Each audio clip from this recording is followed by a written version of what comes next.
All right, we're back at it again.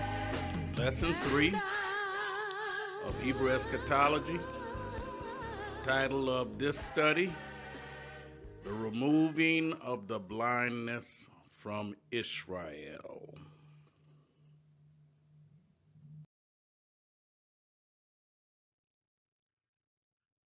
The blindness of Israel is real. They have been blinded to the extent that they do not know who they are and are not aware of their true heritage and identity. Now, we were told that we descended from Ham, but we debunked this lie in our Proving the Bloodline series of lessons, and this was to happen by the providential will of Yah, because it would be through the blindness of Israel, the Hebrews, that the Gentiles would be saved. It was his intention to save the Gentiles all along.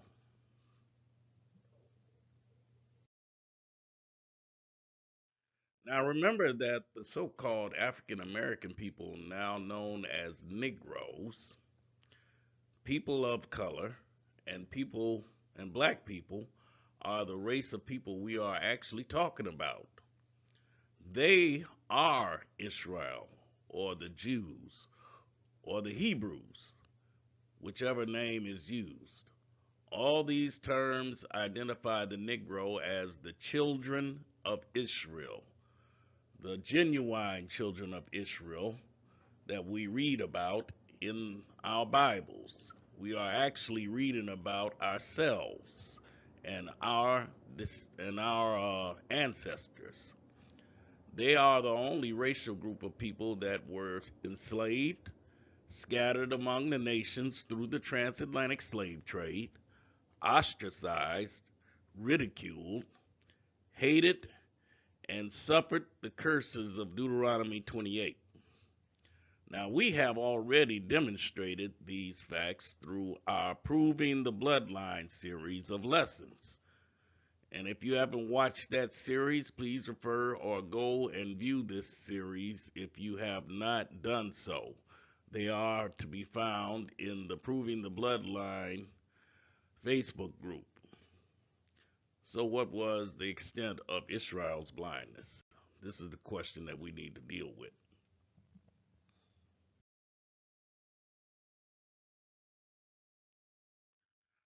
First and foremost, they lost their heritage. Jeremiah, the 17th chapter, verse 4 to 5. And thou, even thyself, shalt discontinue from thine heritage that I gave thee, and I will cause thee to serve thine enemies in the land which thou knowest not. For ye have kindled a fire in mine anger, which shall burn forever. Thus saith the Lord, Cursed be the man that trusteth in man, and maketh flesh his arm, and whose heart departeth from the Lord.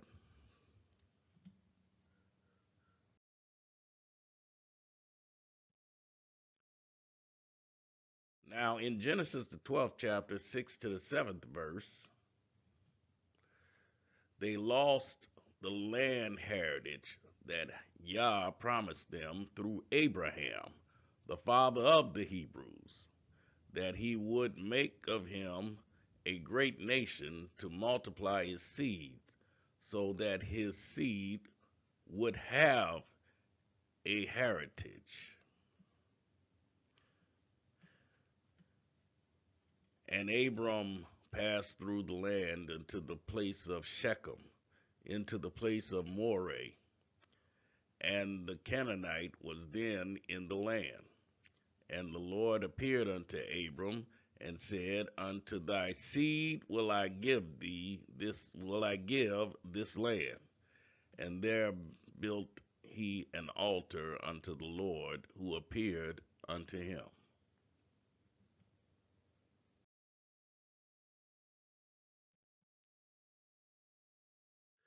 So this was the land heritage. Yah promised the land to Abraham and to his seed. Genesis, the 13th chapter, verse 14 to 17. And the Lord said unto Abram, after that Lot was separated from him, lift up now thine eyes, and look from the place where thou art northward, and southward, and eastward, and westward.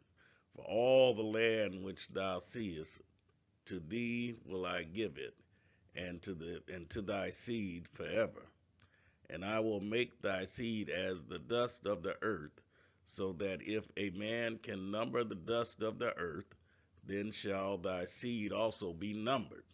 Arise, walk through the land in the length of it and in the breadth of it, for I will give it unto thee. Genesis 13th chapter, verse 14 to 17. This is the land heritage that God gave to the children of Israel, i.e., the Hebrews, i.e., the Negro.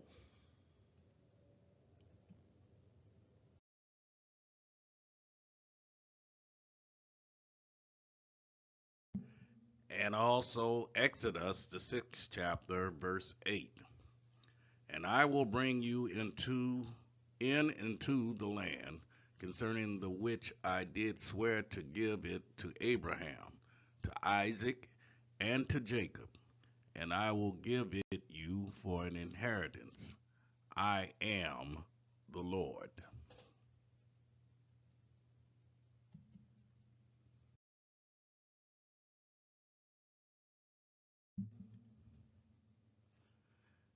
And also, they lost their promise of protection. Genesis, the 15th chapter, verse 1. After these things, the word of the Lord came unto Abram in a vision, saying, Fear not, Abram, I am thy shield and thy exceeding great reward. And also Isaiah, the 54th chapter, verse 17. No weapon that is formed against thee shall prosper, and every tongue that shall rise against thee in judgment thou shalt condemn. This is the heritage of the servants of the Lord, and their righteousness is of me, saith the Lord.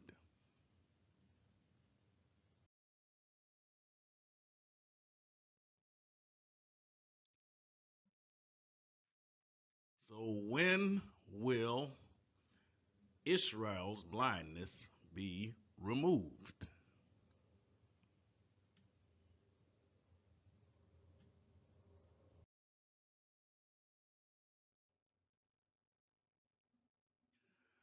The removing of Israel's blindness will occur when the fullness of the Gentiles be come in.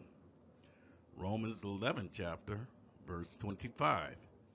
And it is a fact that Yah has began the process of removing Israel's blindness as we speak right now. The many Hebrew Israelite camps that exist today is living proof that Yah is even now at work taking the scales from Israel's eyes. So what exactly do we mean by this? The strange gut feeling, or should I say that strange gut feeling, that we had all along told us that we as a people or as a Negro race of people were an unusual race of people. But if it is indeed true that black folk, people of color, and Negroes are the seed of the prophets and the descendants of the Jews of the Bible, then it is also true that the time of the Gentiles is indeed coming to an end. And this means we are approaching the time of the end.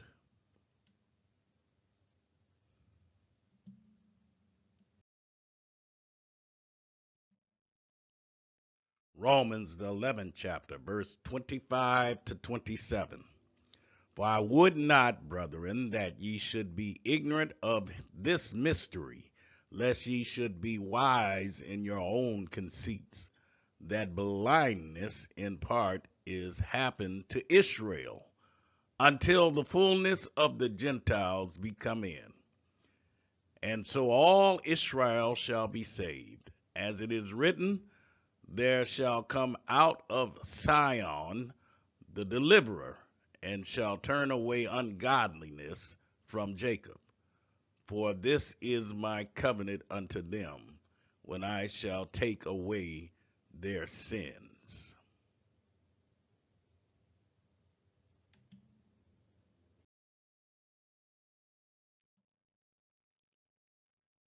And Second Chronicles, the 3rd chapter, verse 13 to 16. And not as Moses, which put a veil over his face, that the children of Israel could not steadfastly look to the end of that which is abolished. But their minds were blinded, for until this day remaineth the same veil untaken away in the reading of the Old Testament, which veil is done away in Christ. But even unto this day, when Moses is read, the veil is upon their heart. Nevertheless, when it shall turn to the Lord, the veil shall be taken away.